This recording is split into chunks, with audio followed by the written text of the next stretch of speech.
Hello friends, ఎలా ఉన్నారు? మన ఫ్యామిలీలో చాలామంది డిఫరెంట్ జాబ్ చేస్తూ ఉంటారు. అలాగే వాళ్ళు ఏ పని చేస్తారని ఒక క్వశ్చన్ కూడా మనలో ఉంటుంది. సో మా వైఫ్ నన్ను అడిగింది, ఏంటి మీ డ్యూటీ ఏంటి, మీరు ఏ వర్క్ చేస్తారు అని. సో దానికి నాకు ఆన్సర్గా ఇదిగోండి, కేఓసి కువైట్ ఆయిల్ కంపెనీ ఒక ఎగ్జిబిషన్ ఉంది. సో కేఓసిలో జరిగే ప్రతి ఒక్క యాక్టివిటీని కూడా ఇక్కడ చాలా బాగా ఎగ్జిబిషన్ పెట్టారు. సో దానికి మా వైఫ్ అండ్ నా ప్రకృతికి చూపించడానికి నేను వాళ్ళు తీసుకొచ్చేసాను.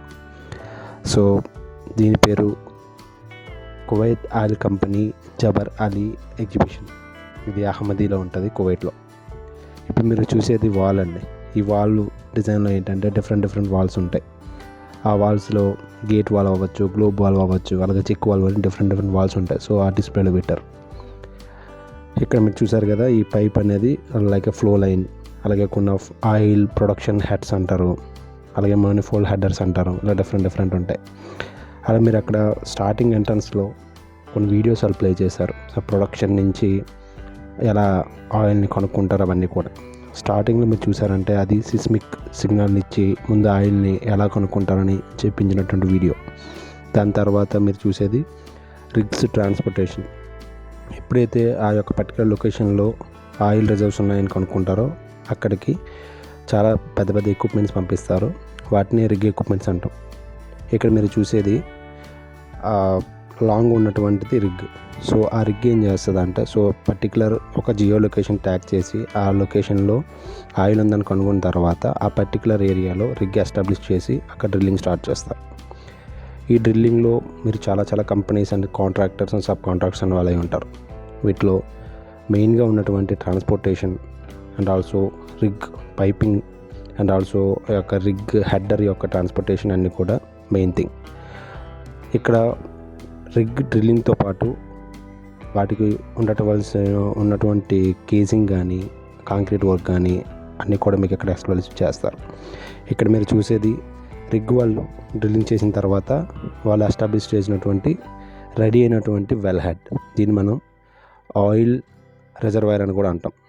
సో ఆయిల్ రిజర్వాయర్ ఒకసారి డ్రిల్లింగ్ అయిన తర్వాత ఒక హెడ్డర్ని ఫిక్స్ చేస్తారు. వన్స్ అది హెడ్డర్ ఫిక్స్ అయిన తర్వాత ఆయిల్ ప్రొడక్షన్ అనేది అక్కడి నుంచి స్టార్ట్ అవుతుంది.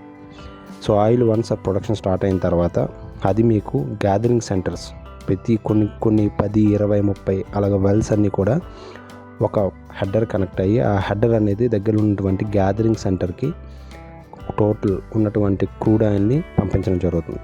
ఆ క్రూడ్ ఆయిల్ ఈ యొక్క గ్యాదరింగ్ సెంటర్స్లో డిఫరెంట్ స్టేజెస్లో సపరేట్ అయ్యి అందులో ఉన్నటువంటి ఆయిల్ అలాగే వాటర్ అండ్ గ్యాసెస్ మల్టిపుల్ స్టేజెస్లో సపరేట్ అవుతుంది.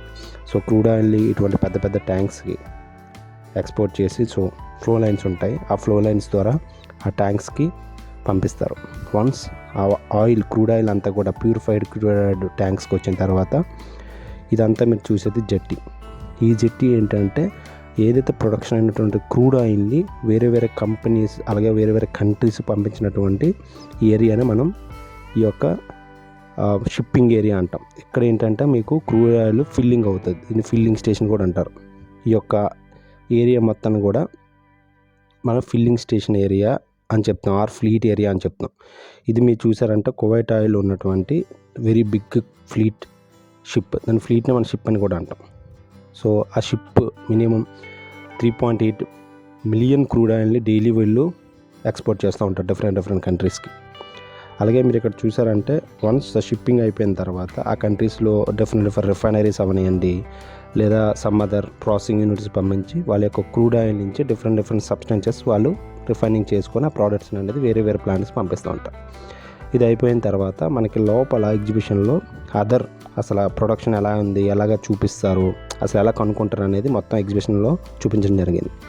అందులో మెయిన్ అసలు how the oil and gas formed, అసలు ఆయిల్ అసలు భూమిలో ఎలా ఫామ్ అవుతుంది అనేది ఇక్కడ చూపించారు. ఫస్ట్ ఇక్కడ ఆయిల్లో ఏమవుతుందంటే చాలా మల్టిపుల్ మిలియన్ ఇయర్స్ బ్యాక్ చాలా యానిమల్స్, ట్రీస్ ఎర్త్ లోపల చనిపోయిన తర్వాత అవి హై టెంపరేచర్ అండ్ హై ప్రెషర్కి లోనయ్యి లోపల కొంత మండడం వల్ల సో మీకు కొంత ఆయిల్ అనేది లోపల జనరేట్ అవుతుంటుంది. ఇది 1 డే ప్రాసెస్ కాదు, కొన్ని లక్షల సంవత్సరాలలో అయినటువంటి ప్రాసెస్ తర్వాత ఈ యొక్క మీ క్రూడ్ ఆయిల్ అనేది ఫార్మేషన్ ఉంటుంది. ఆ క్రూడ్ ఆయిల్తో పాటు గ్యాస్ అలాగే డిఫరెంట్ ప్రోడక్ట్స్ అనేది అందులో ఫామ్ అవుతాయి. కానీ ఇక్కడ మీరు చూసినటువంటి డిఫరెంట్ స్టెప్స్లో ఆయిల్ అనేది అక్కడ ఫామ్ అవుతుందని చూపించారు. దాంతోపాటు అసలు కువైట్లో ఎప్పుడు ఆయిల్ని కనుక్కున్నారు, అప్పుడు వాళ్ళు చేసినటువంటి మాన్యువల్ ఆయిల్ డ్రిల్లింగ్ ఎలా చేశారు, ఆయిల్ ఎక్స్ట్రాక్షన్ ఎలా చేశారు అంతా మీరు చూపించిందంతా కూడా స్టార్టింగ్ చాలా ఓల్డ్ డేస్ అంటే 90sలో ఎలాగ ఆయిల్ కనుక్కున్నారు, వాళ్ళు చేసే మెథడ్స్, వాళ్ళు డ్రిల్లింగ్ ఎలా చేశారు చూపించారు.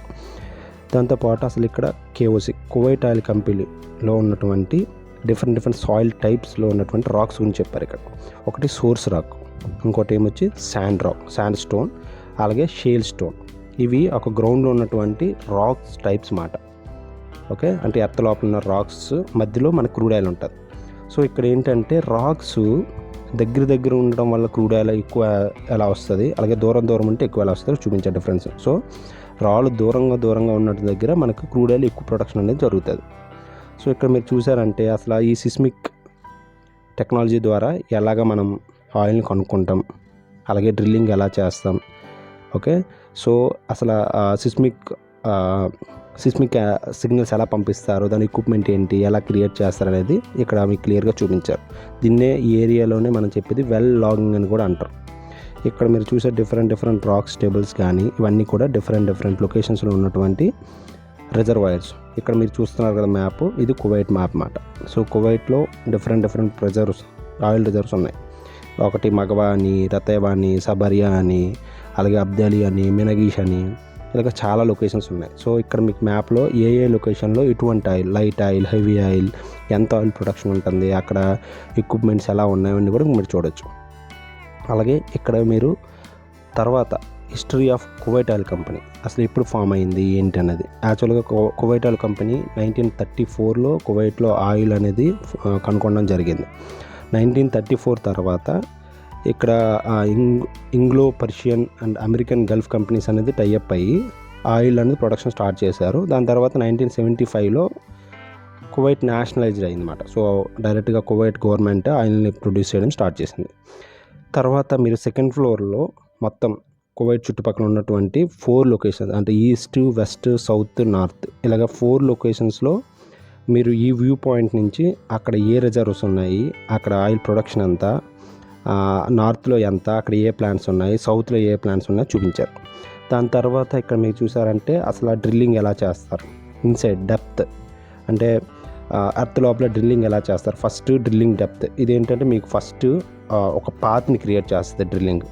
దాని తర్వాత వచ్చే సెకండ్ది రాక్స్ని మీకు కట్ చేయడము, ఒక డైమండ్ యూజ్ చేసి రాక్స్ని కట్ చేస్తారు. దాని తర్వాత పొజిషన్ ఏంటంటే నార్మల్, తర్వాత మీకు కేసింగ్ వేసి దాని తర్వాత కాంక్రీట్ వేసి దాని తర్వాత పైప్స్ అనేది ఫిట్టింగ్ చేస్తారు. పైప్స్ ఫిట్టింగ్ అయిన తర్వాత మీకు ప్రొడక్షన్ అనేది స్టార్ట్ చేసే ముందు ఉన్నటువంటి పిక్చర్ ఇది మీరు లాస్ట్లో చూసింది అది. అసలు ఇక్కడ మీ తర్వాత ఏంటంటే ఒక డ్రిగ్ ఎలా ఉంటుంది, దాంట్లో ఉన్న స్పేర్ పార్ట్స్ ఏంటి అంటే లైక్ పార్ట్స్ అలా ఉంటాయి అక్కడ ఎక్స్ప్లెయిన్ చేశారు. దాని తర్వాత మీకు ఏంటంటే అసలు వెల్ హెడ్ ఫిక్స్ చేస్తారు, అంటే డ్రిల్లింగ్ తర్వాత వెల్ హెడ్ ఫిక్స్ చేస్తారు. వెల్ హెడ్ ఎలా ఫిక్స్ చేస్తారు అనేది చూపించారు. ఇక్కడ మీరు చూసారంటే డిఫరెంట్ ఆయిల్ చెప్పాను కదా, హెవీ ఆయిల్, మీడియం ఆయిల్, అలాగే సెన్సిటివ్ అంటే లైట్ ఆయిల్. ఇక్కడ మీరు ఏపీఐ బేస్ చేసుకొని ఏపీఐ 45 ఉంటే మీకు లైట్ ఆయిల్ అని, ఏపీఐ 25 ఉంటే మీడియం ఆయిల్ అని, ఏపీఐ 12 ఉంటే హెవీ ఆయిల్ కింద కన్వర్ట్ చేశారు. సో ఇక్కడ మీకు డిఫరెన్సెస్ చూడవచ్చు. ఇది హెవీ ఆయిల్, ఇది ఏపీఐ 12, ఇదేమొచ్చి మీడియం ఆయిల్, ఇది ఏపీఐ 25, ఇదేమొచ్చి లైట్ ఆయిల్, ఏపీఐ 45. సో ఇక్కడ డిఫరెంట్ టైప్స్ ఆఫ్ ఆయిల్స్ ఎలా ఉంటాయి, దాని యొక్క డెన్సిటీ ఎలా ఉంటుందని చూపించారన్నమాట. ఇక్కడ మీకు ఎక్కువ ప్రొడక్షను లైట్ ఆయిల్ అయితే మనకు బెనిఫిట్ అనేది ఎక్కువగా ఉంటుంది. సో నార్మల్గా మీడియం ఆయిల్, లైట్ ఆయిల్ అనేది కువైట్లో చాలా ఎక్కువ ప్రొడక్షను, హెవీ ఆయిల్ అనేది చాలా రేర్. కానీ హెవీ ఆయిల్ వచ్చితే ఏంటంటే ఆ ప్రాసెసింగ్ అనేది చాలా ఎక్కువ పడుతుంది, కాస్టింగ్ కూడా ఎక్కువ పడుతుంది. లైట్ ఆయిల్ ప్రొడక్షన్ వల్ల మన బెనిఫిట్ ఎక్కువ. ఇక్కడ మీకు చెప్పాను కదా వెల్ హెడ్, దీన్ని వెల్ హెడ్ అంటారు. ఈ వెల్ హెడ్లో స్వాబ్ వాల్వ్, అలాగే వింగ్ వాల్వ్, కిల్ వాల్వ్, అలాగే కేసింగ్ హెడ్స్ ఎక్సెట్రా ఉంటాయి. ఇక్కడ మీరు చూసేదంతా ఏంటంటే నూడిల్ పంపింగ్ అంటారు. దీన్ని యాక్చువల్గా ఏంటంటే చాలా తక్కువ ఉంటుంది. ఇప్పుడు కువైట్లో చాలా తక్కువ ఈ పంపింగ్ ఫెసిలిటీ. ఇప్పుడు అన్నీ కూడా ఆటోమేషన్స్లో చేస్తున్నారు. ఇదంతా మాన్యువల్, చాలా పాతది. ఇక్కడ మీరు చూసేదల్లా కూడా షిప్పింగ్లో మనం ఎలాగ వాళ్ళు ఫిల్లింగ్ చేస్తారు అనేది మీరు చూపిస్తున్నారు.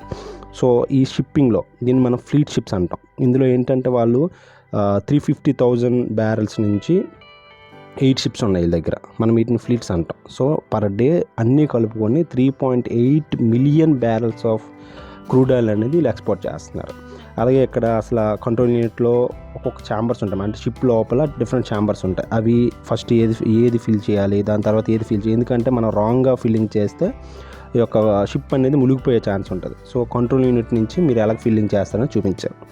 అది అయిపోయిన తర్వాత ఏంటంటే అసలు పెట్రోలియం అదే క్రూడ్ ఆయిల్ ప్రొడక్షన్ తర్వాత మనం ఆయిలే కాకుండా డిఫరెంట్ ప్రోడక్ట్స్ అనేది మనం ప్రిఫర్ చేస్తాం. అంటే ప్లాస్టిక్స్ కానీ, క్లాత్స్ కానీ, క్యాండిల్స్ కానీ, పెయింట్ కానీ, ఫార్మాసిటికల్స్ కానీ, కాస్మెటిక్ ప్రోడక్ట్స్ కానీ, అలాగే ఫుడ్, అలాగే different everything like tyres, clothes, everything మనం ఏంటంటే పెట్రోలియం బై ప్రోడక్ట్స్ ద్వారా మనం ప్రిపేర్ చేస్తాం అన్నమాట.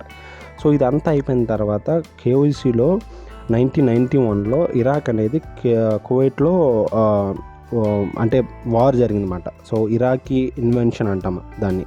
సో అది 1990 నుంచి 1991 ఫిబ్రవరి 25 వరకు జరిగింది. దాని గురించి వీడియోలో చెప్పారు. మీరు ఒకసారి ఆ వీడియో చూడండి. 613 workers belching bright orange flame, burning out of control.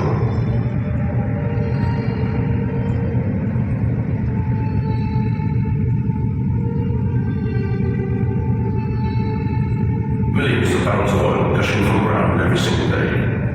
Enough to keep the fires of hell raging for another 50 years.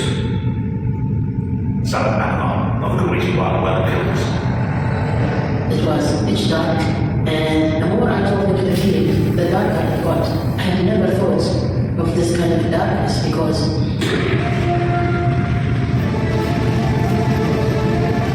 The American system joined by Canadians, Hungarians, Britons, Chinese, men of every nationality that had ever known this kind of fire. The Kuwaiti wildlife killers astonished themselves with their work rates and fearlessness. Bulldozers piled desert sand, layer upon layer, into blazing pools of oil, one road leading to every fire. The kind of fire that could raise their temperatures so high that the sand melted into streams of flowing glass. Now they needed water to cool both men and equipment. To get it, they reversed the flow of pipelines from the Arabian Gulf, where crude oil once flowed to sea, water now flowed in the opposite direction. Millions of gallons, pumped in constant streams over every wellhead, every machine, and every worker, cooling them just enough to begin the task of removing twisted metal debris from around the world, so it was safer to start fighting the fire.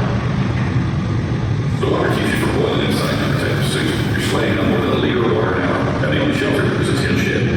Tin absorbs heat, enough to provide a few moments relief. That was enough to keep the fuel tanks on the bulldozers from exploding. There are many ways to kill an oil fire, and every fire is different. You can run steel tubes down through the flames and inject them out to block the gushing. You can suspend a hollow tube to lift the flame up for a split second and disconnect it from the oil.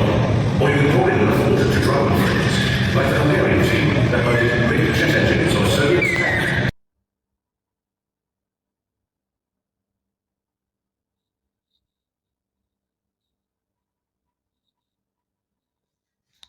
ఈ యొక్క Iraq war వలన around 650 వెల్స్కి Iraqi soldiers అనేది పెట్టి మొత్తం కాల్చడం జరిగిందన్నమాట.